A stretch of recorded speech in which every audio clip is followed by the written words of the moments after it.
Salut, c'est Eric Autumn. Eric de la chaîne TAD aussi, tu peux. C'est un peu les deux, tu vois. Là, il s'agit de chansons, tu vois. Je suis tombé là-dessus, là, tout à l'heure. Là. Renaud, Corona Song officiel. Alors moi, comme j'en ai sorti une qui s'appelle Avec le virus, je me suis dit, tiens, en fait, j'ai sorti dernièrement, mais moi, j'avais pas encore vu ça. Et puis, faisant foi, moi, je peux te montrer que j'ai dit quasiment en même temps que lui. Le connard de virus, bon ben voilà, ça c'est évident, hein. Écoute le début de la chanson. Allez, écoute-moi ça. Mais bon, on n'a peut-être pas tout pareil, donc écoutons.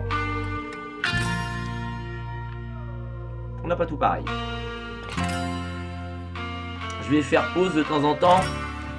Hein? Coronavirus, Ah, ouais. connard de virus. Allez. Connard de virus, hein. Elle débarquait un jour de Chine. Retourne-y, qu'on t'y confine. Alors, t'as débarqué un jour de Chine, retourne-y qu'on t'y confine. Alors déjà, là-dedans, il y a de la propagande pro-confinage, pro-confinement, pardon. C'est confinement qu'on dit, c'est pas confinage. Œsophage, confinement. Ok, très bien. Et effectivement, pro-confinement. Alors, si vous cherchez un petit peu ailleurs que dans les médias mainstream, hein, évidemment, vous allez voir que le confinement, non seulement c'était pas nécessaire, mais la plupart du temps, quand on a confiné les gens, quand on nous a confinés, ben, en fait, c'était totalement con et illégal en plus. On continue. Dans ce pays où on bouffe du chien, des chauves-souris, du pangolin. Dans ce pays où on bouffe du chien, des chauves-souris, du pangolin. Alors si ça c'est pas du communautarisme de bas étage, bah oui, je suis désolé, on peut pas dire dans ces pays où on fait ci différemment de chez nous. C'est du racisme pur et dur. Hein, c'est du communautarisme, c'est de la connerie, c'est glisser sur des idées reçues qu'on doit évacuer de la société normalement. Je continue. Moi devant ma télé pourrie. Moi devant ma télé pourrie. Ah là, on est d'accord. Entre BFM et LCI. Entre BFM et LCI. Bon. Oui. Et lorsqu'il dit ça, non. Puisqu'en fait, moi, que devant ma télé pourrie, alors déjà pas du tout devant ma télé pourrie, moi je regarde la télé, pas du tout. Je regarde la télé par le biais d'autres choses, c'est-à-dire d'Internet. Et quand je vais regarder la télé, je la regarde après coup. Je la regarde parfois en live, mais c'est un hasard. J'attends pas mes émissions, vous voyez. Je suis en train de parler comme un ancien télévore. Bah oui, je suis un enfant de la télé, moi, je suis de 65. Donc j'avais 20 ans en 85, en plein boom de la télévision. Hein. C'est vraiment, on découvrait la télécouleur, tout ça à cette époque-là. Hein. Donc, je continue. Je me cogne sans cesse Arlette Chabot ou la pauvre Roselyne Bachelot. Je me cogne sans cesse Arlette Chabot ou la pauvre Roselyne Bachelot. Bon, déjà, la pauvre Roselyne Bachelot, j'aimerais bien avoir son compte en banque. Hein. J'en peux plus d'être planté chez moi. Je veux voir le monde, comment il va. J'en peux plus d'être planté chez moi, je vais voir le monde, comment il va. De nos jours, avec Internet, sans bouger de chez toi, t'en sais plus que quand te baladant dans des lieux de vacances où tu vas tout le temps. Il y a des gens qui retournent en vacances, la plupart des gens conventionnels retournent en vacances au même endroit, font tout le temps la même chose, et apprennent en plus, enseignent à ceux qui sont entre guillemets plus bas qu'eux. Par exemple, les cadres supérieurs, ils montrent aux plus petits, aux plus bas que lui, qu'il faut faire la même chose pour être intégré, pour être quelqu'un de normal et qui gagne sa vie, etc., comme il faut. Voilà, sachant que soit dit en passant, je sais ce que c'est. Hein. Parents fonctionnaires, antagoniste, hein, moi, voyageant, bizarre, hein, fonctionnaire ayant voyagé un peu. Et moi, j'ai voyagé, mais toujours dans l'État, voilà, au sein de l'État, voilà, français. voilà, ambassade, consulat. Donc, moi, j'étais pas dedans, hein, moi, j'étais un conjoint, hein, mais c'est idem, hein. Donc, je sais ce que c'est que d'être dans un conventionnalisme. J'ai passé ma vie à être conventionnel, moi, la première partie de ma vie. Jusqu'à maintenant, je suis assez conventionnel, finalement. Mais avant, je l'étais vraiment à fond, quoi, hein. Donc, c'est pour vous faire une petite idée de qui je suis. Je ne suis pas un gars comme ça qui a l'air de. Voilà, je ne suis pas un anarchiste, loin de là, hein, à la base. J'ai pas l'éducation d'un anarchiste, pas du tout. Et pourtant, écoutez ce que je vais dire.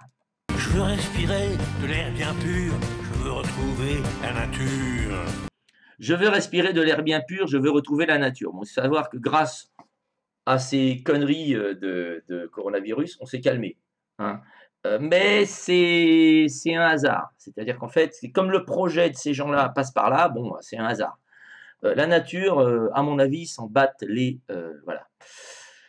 Pour rester poli. Coronavirus, connard de virus. Alors bon, foutre un truc sur la gueule et tout, voilà, il faut savoir que c'est un rite satanique, ça, hein. Donc entre guillemets, hein, vous n'êtes pas forcé de croire en cette information que je vais vous donner. Vous pouvez aller vérifier par contre, hein. Mais il paraît que certains rites sataniques passent par ça. Il faut afficher un visage sous masque, comme ça, hein.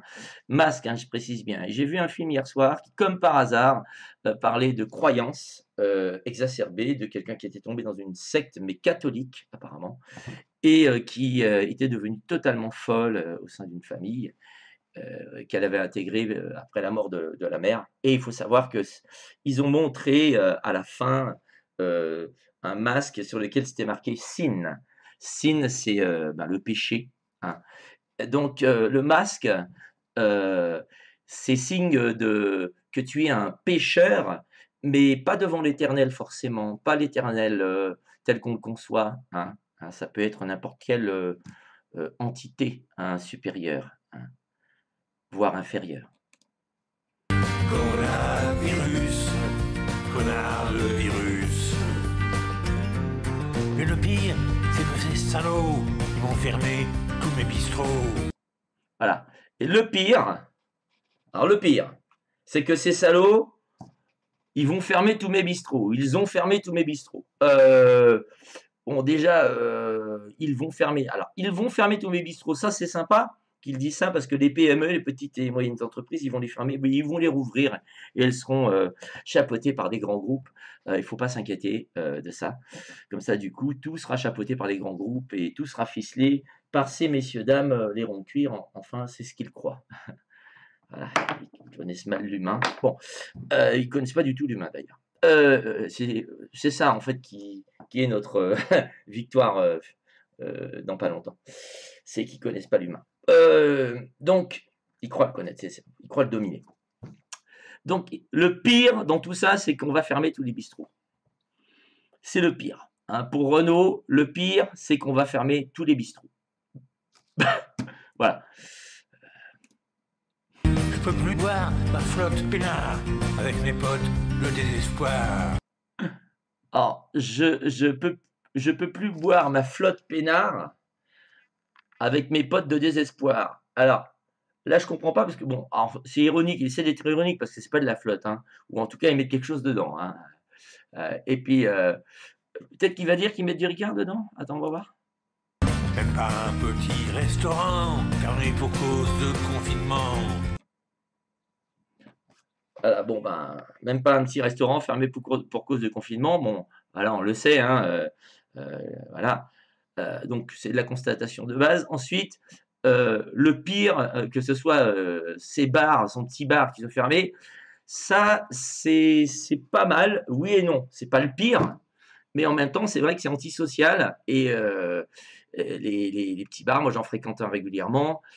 Il a rouvert là, mais c'est vrai que l'état d'esprit n'a pas changé, en fait, malgré le connard de virus, qui, en fait, pour moi, non pas le problème du virus, mais je rappelle, pour moi, c'est un problème d'organisateur de virus. Voilà, un organisateur, des organisateurs, que ce soit un vrai ou un faux virus, c'est pas ça le problème, c'est qu'ils en profitent vachement, les mecs.